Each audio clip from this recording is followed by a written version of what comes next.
Vimedia vya uchara mimi sifanyi. Bana, naamini umekutana na hii clip inayomuonyesha Madam Rita akiziita media za online media uchara. Lakini kama bado hujabahatika kuisikia, isikilize hii. Subiri kwanza tutaangalia baba tunafanya. Nasemaje nyinyi? Au sio unaongea hapa? Haya, ongea faster. Tukiwa tupo katika usiku wa Miss World. Kwanza wewe ni media gani? Mike 360 chosen. Media vya uchara mimi sifanyi. Sasa katika sakata hili ambalo limetokea usiku wa jana ambapo ilifanyika mashindano ya kumpata Miss World, na baada ya kuwa mashindano hayo yamekamilika, Madam Rita aliombwa kufanya interview na media za online ambazo tunazitambua kwa sasa zimekuwa na nguvu sana na zina watu wengi sana. Lakini Madam Rita alikubali kwa pale mwanzoni kufanya mahojiano, lakini baada ya kuwa amesimama ili afanywe mahojiano, aliuliza swali ambalo limeleta changamoto sana kwenye hizi media za online na kuonyesha kwamba amezalaulika. Lakini kupitia Bongo 5 Madam Rita leo amefanywa mahojiano na mwandishi Elmando, na Madam Rita amezungumza haya. Ulikuwa tunaogopa. Kiukweli mimi naomba msamaha kwa sababu hata hakuwa ameanza hata kuniongelesha. Lakini ile paranoid inatukuta sana. Kwa hiyo mimi sitaki kuongea hii. Tunaogopa. Ndio maana utauliza ni media gani ili uwe comfortable. Naelewa kabisa. Ulikuwa unajua hili clip yako itatrend hivi kweli madam? Mimi hata nilikuwa sivijui. Mimi nilikuwa naongea naye kama mwanangu yule. Kwa sababu yeye kwa sababu nimesema kwamba sitaki kuongea, si ndio? Naye asingerusha. Unaona, nimeongea tu hapo. Kwa sababu nishasema sitaki kuongea.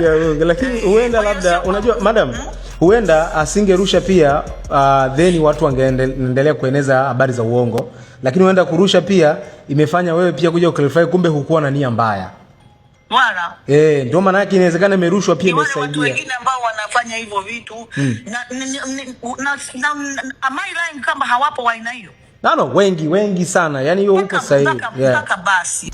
Nataka niwaambie tu kwamba sio kila habari ambayo ni mbaya ndio inakujengea umaarufu. Habari nzuri pia nazo zinaweza kukujengea umaarufu vizuri. Kwa hiyo haina haja ya kumdogosha mtu ili wewe utrend uonekane wewe ndo mwanahabari mzuri. Hapana.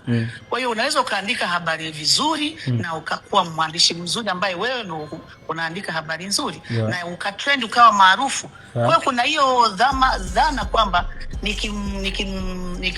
nikiandika kitu cha kiskando au nikapindisha maneno ya huyu nita trend au labda nimemkwaza nita trend. Sio sahihi. Na master anakujua master kusema mbona rafiki yako master naye si rafiki yako. Wakaniambia. Ndio yeye akakufuadia hiyo post yangu. Wa kwanza kabisa. Aya, basi bwana. Na ndio maana hata nimeona comment ya Wopa, Jacqueline Wopa amesema jamani, inawezekana mtu katoka ndani huko ana vitu vingi, stress, kichwa kinauma. Jacqueline Wopa nimeona akakutetea sana hapo kwenye comment. Jacqueline Wopa mwenyewe anajua kwamba uchwara wanamsubu wao. Uchwara tena? Madam. Uchwara tena? Hivi ni kitu kibaya sana, unaweza kutata sijui maana yake na uchwara sasa yani mtu ambaye katoka huko hana maana yani.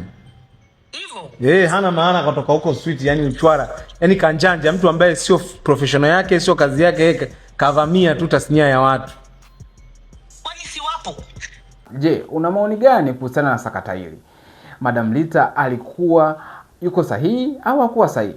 Na nini kinatakiwa kufanyika ili kuweza kutatua hizi changamoto za media online kuwa zinadharaulika? Tupe maoni yako kupitia Instagram, Facebook pamoja na TikTok. Tunapatikana kama Dex Media. Ni Dexer.